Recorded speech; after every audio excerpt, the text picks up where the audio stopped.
O nosso convidado é Jorge Carlos Fonseca, jurisconsulto, poeta e candidato às eleições presidenciais em Cabo Verde de 7 de agosto. Boa tarde, doutor. Boa tarde. Está cá em Paris, depois de ter estado em Marselha e Lyon. Veio cá pedir o voto dos cabo-verdianos de França? Vim esclarecer os cabo-verdianos de França sobre os propósitos da minha candidatura e, naturalmente, suscitar o seu apoio nas eleições de 7 de agosto. Por que é que quer ser Presidente da República? Quero ser Presidente da República para poder ajudar Cabo Verde num momento que se afigura não muito fácil da sua vida, nos próximos tempos. Quero pôr a experiência política que tenho, o facto de ter algumas condições privilegiadas relativamente a outras candidaturas, como, por exemplo, a equidistância entre os partidos políticos, para que possa, em concertação com o Governo, numa cooperação institucional leal, mas atenta e autónoma, ajudar a que haja políticas eficazes de modernização da economia de Cabo Verde, fundamental para, por exemplo, combater o desemprego.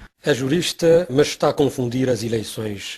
É que está a descrever prerrogativas do Primeiro-Ministro. Não. O Primeiro-Ministro dirige o Governo define as políticas públicas de governação. Mas cabe no sistema constitucional cabo-verdiano ao Presidente da República exercer uma função de moderação e arbitragem do sistema político, e há poderes explícitos que a Constituição atribui ao Presidente, poderes de veto político, de fiscalização da quantidade das normas, de nomeação de embaixadores. Mas não a nível económico. Sim, mas pode influenciar essas políticas. É o que eu tenho chamado de poderes invisíveis, mas são poderes constitucionais. Pode cooperar, sugerindo, propondo, corrigindo, caso necessário. Isto é, só para dar um exemplo, a Constituição não proíbe que o Presidente da República dê uma opinião sobre a política de combate ao desemprego. Sabe perfeitamente que a condução da política governamental é do Primeiro-Ministro. É por isso que eu estou a dizer que o Presidente não vai conduzir a política, mas pode fornecer elementos no âmbito da cooperação institucional que tem que ter com o Governo, em termos de sugestão, de propósitos, de ideias, de projetos, que podem ajudar o Governo a ponderar as soluções que o Governo tem pela frente, em qualquer área. Isso tem a ver com como no nosso sistema o Presidente é eleito. Portanto, o Presidente é eleito pelos cidadãos, não é por acaso que os partidos não apresentam as candidaturas, são os cidadãos que apresentam as candidaturas do Presidente da República. O poder que ele tem de diálogo com os cidadãos e com a sociedade pode implicar que ele faça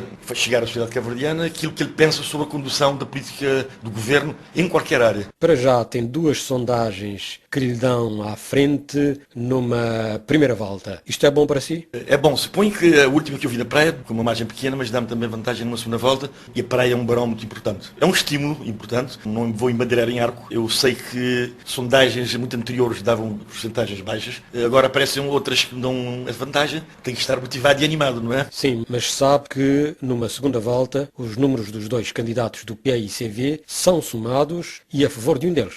Não é seguro que haja segunda volta, não creio que haja soma aritmética de votos dos dois candidatos do PAICV. Repara, mesmo esta última sondagem, suponho que é uma sondagem feita por um estudioso de uma universidade de Piaget. Eu surjo na primeira volta, a primeira com apenas 3 ou 4 pontos acima do segundo classificado. Há um terceiro que tem uma votação de 9% e, portanto, a soma dos dois daria que eu não ficasse em primeiro, mas fico em primeiro apesar de ter uma pequena margem. O que quer dizer que não vai haver soma. Apesar de serem dois candidatos do PAICV, representando duas fações do PAICV, o processo dessas duas candidaturas seguramente não levará a que, havendo uma segunda volta, os votos do terceiro, que será o segundo PAICV, não se vão juntar aritmeticamente à primeira. Para um ex-fraccionista trotskista, é interessante que esteja a referir-se às duas candidaturas do PAICV como sendo facções. Bom, isso é um passado já um pouco distante.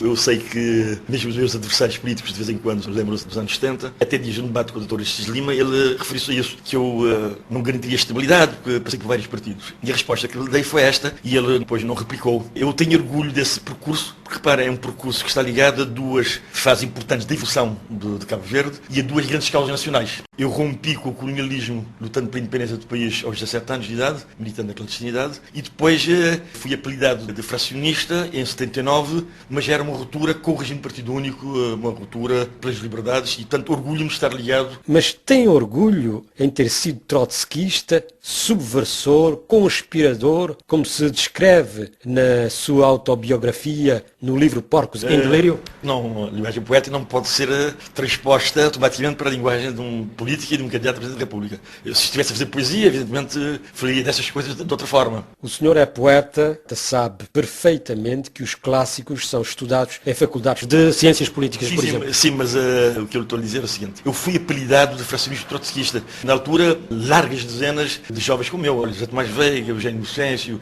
Gualberto Rosário, Eurico Monteiro, Jacinto Santos, isso 1979, que se revoltaram contra aquilo que pensavam que o regime de saída de independência iria dar aos cabo-verdianos, acabou por não dar por razões várias. Está sempre a revoltar-se. Bateu com a porta quando era ministro do MPD para criar o seu partido, o PCD, que não serviu para nada, e de repente, anos depois, regressa para pedir o apoio do MPD. Não, eu não regresso. Eu estou agora a exercer uma atividade política e cívica como candidato a Presidente da República, depois de muitos anos de uma atividade meramente de militância cívica e cultural, fundando uma revista, criando uma instituição universitária, fazendo palestras para municípios, escrevendo crónicas de jornais, isso é fazer política.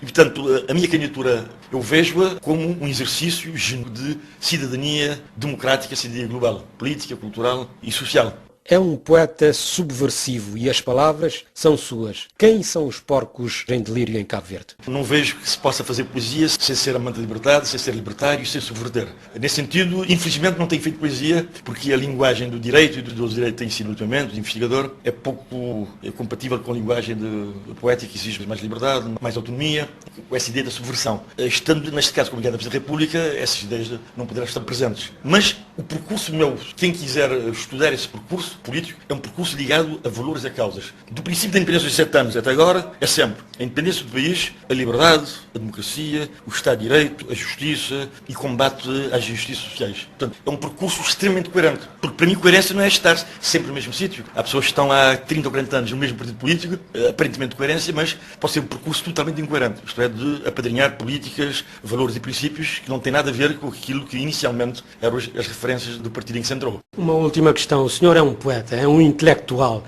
Por que é que insiste em ser chefe de Estado? Não tem perfil de chefe de Estado, tem perfil de um poeta revolucionário. Não, creio que, desculpem a falsa modéstia, não vejo no contexto atual de Cabo Verde quem tenha um perfil tão adequado para exercer o cargo de chefe de Estado. Eu tenho dito muitas vezes que eu não teria perfil para ser primeiro-ministro no sistema de Cabo Verde. Toda a minha atividade política é sobretudo os tempos mais recentes, é da pedagogia, é da influência. E, portanto, eu estou nesta candidatura para servir Cabo Verde, para as políticas, para enfrentar a crise económica e financeira, para diversificar as relações externas do país.